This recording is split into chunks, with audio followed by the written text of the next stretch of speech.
Begona ayollar bilan rezinka bilan yoki rezinkasiz aloqa qilinganda yuqadigan eng ko'p kasalliklar haqida gaplashamiz. Agarda siz bir marta bo'lsa ham begona ayollar bilan jinsiy aloqa qilgan bo'lsangiz, jinsiy a'zodan yiringlar ajralma kelishi bilan belgi beradi.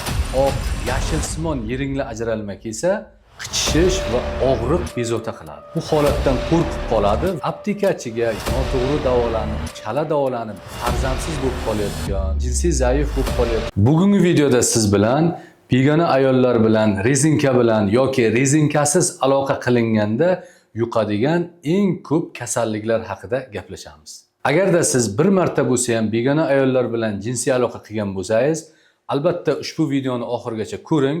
Chunki ba'zi kasalliklar sizga yuqqan bo'lsa ham, lekin hech qanday belgi bermasligi mumkin. Demak, asosiy qismga o'tadigan bo'lsak, hozirgi kunda begona ayollardan rezinkasiz aloqa qilinganda yuqadigan eng ko'p kasalliklar ikkita.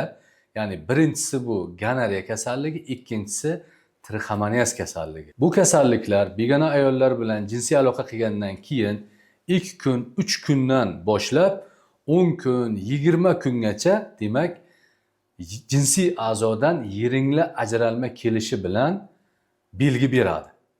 Ya'ni bu ikkala kasallik bir-biriga juda ham o'xshash, lekin yiringlar ajralmani rangiga qarab bir-biridan farq qiladi.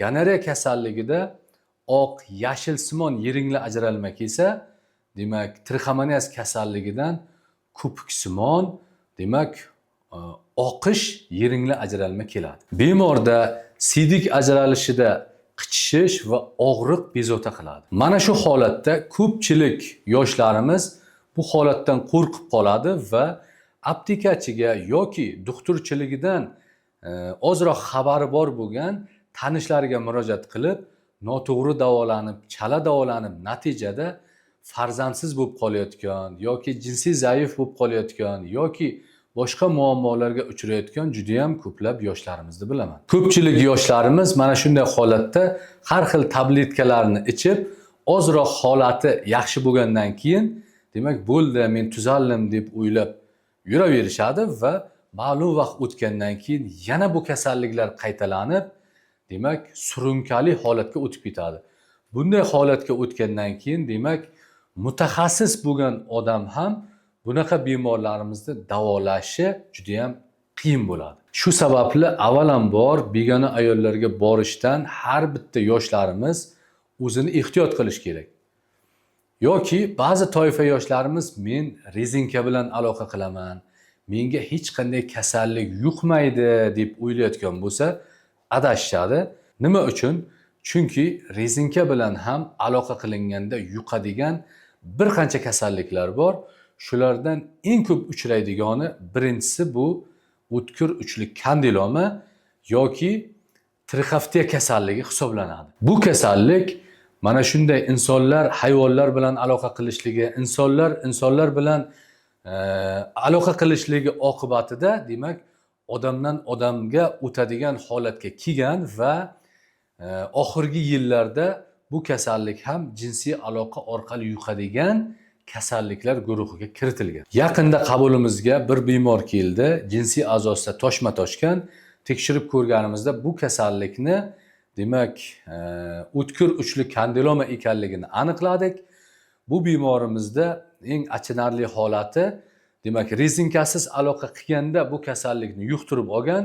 Shu bilan birga qonini tekshirib ko'rganimizda boshqa jinsiy aloqa orqali yuqadigan kasalliklar yo'qmi deb tekshirib ko'rganimizda gepatit B kasalligini ham aniqladik.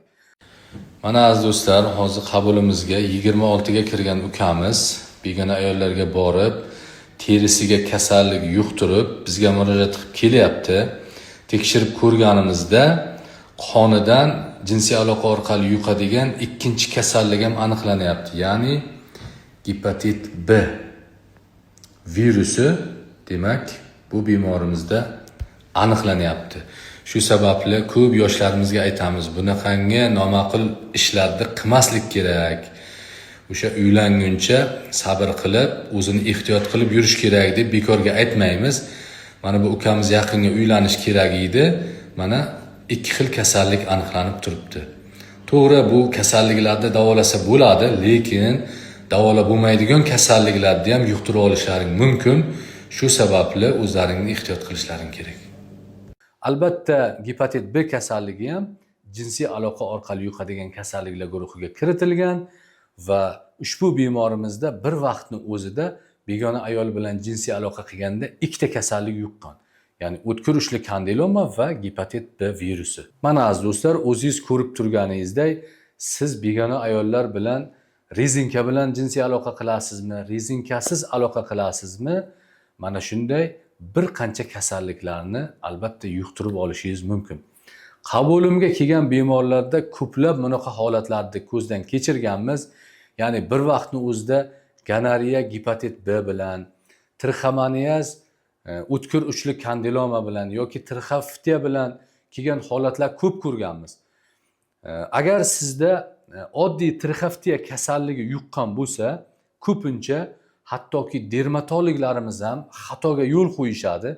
Ya'ni senga trixofitiya kasalligi yuqibdi, mana bu suyuqlikni surasan, mana bu mazni surasan, mana bu tabletkani ichasan, bu kasallik tuzalib ketadi deb aytishadi va sizda boshqa tanosil kasalligi yuqqanmi yo'qmi hattoki tekshirib ham ko'rishmaydi. Lekin biz tekshirib ko'rganimizda o'sha sizda bitta begona ayoldan yuqqan kasallik bormi, boshqa tanosil kasalliklari ham aniqlanishi mumkin. Shu sababli agar siz bir marta bo'lsa ham begona ayolga rezinkasiz yoki rezinka bilan aloqa qilgan bo'lsangiz, barcha tanosil kasalliklariga tekshiruvlardan o'tishni tavsiya qilamiz. Shundagina siz demak to'liq tekshiruvlardan o'tib, o'zingizga demak sog'lom ekanligingizga amin bo'lganingizdan keyin uylanadigan bo'lsangiz, nasib bo'lsa, demak sizda sog'lom farzandlar va baxtli oila qurish ehtimoli yuqori bo'ladi. Mana shunday holatda, ya'ni siz begona ayollarga bordingiz, infeksiya yuqtirdingiz va o'zingiz bilmaysiz, tekshiruvlardan o'tmadingiz va uylandingiz.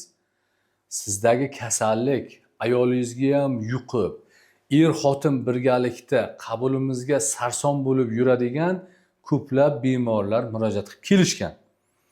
Siz ham mana shunday muammolarga duch kelmasligingiz uchun, erta ayolingiz bilan sarson bo'lmasligingiz uchun, farzandi tushib qolib, infeksiya bor ekan deb xotin birgalikda sarson bo'lmasligi uchun, demak, to'liq tekshiruvlardan o'tib uylanishni tavsiya qilamiz.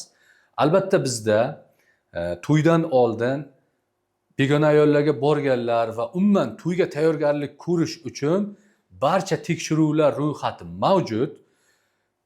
Pastdagi telefon raqamlar orqali yoki Telegram orqali bizga murojaat qiladigan bo'lsangiz, demak biz sizga batafsil ma'lumot beramiz va siz to'yga to'liq tayyorgarlik ko'rib, sog'lom holatda uylanadigan bo'lsangiz, mana shunday muammolarni oldi olingan bo'ladi. Aziz do'stlar, ushbu videomiz sizga foydali bo'lgan bo'lsa, albatta videoga like bosib, sahifamizga obuna bo'lishni unutmang.